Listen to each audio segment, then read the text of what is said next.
रामकृष्ण हरी सगळ्यांना, वेलकम आहे माझ्या व्हिडिओमध्ये. चला तर मस्तपैकी तूप तयार करूया. तूप तयार करण्यासाठी हे मी एक पातेलीभर दही घेतलं आहे. दही मस्तपैकी मिक्सरमधून काढून घेतल्यानंतर हे बघा असा कसा फेस आल्यासारखा झाला आहे. फेस आला आहे म्हणून मी ह्याच्यात गरम पाणी ओतून जरा 10-15 मिनटं फ्रीजमध्ये ठेवलं आहे. त्यानंतर हे बघा मस्तपैकी लोणी एकीकडे पूर्ण बाजूला आले आहे. त्यानंतर याला लोणीला मी 2-3 वेळेस धुवून घेतलं आहे, कारण त्याच्यातला पूर्ण आंबटपणा दह्याचा निघून गेला पाहिजे म्हणून.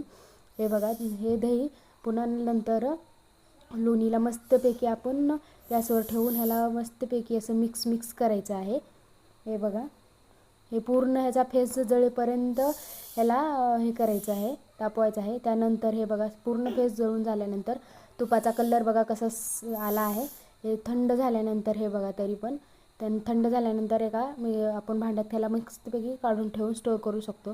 रेसिपी आवडली असेल नक्की एकदा लाईक सबस्क्राईब करा.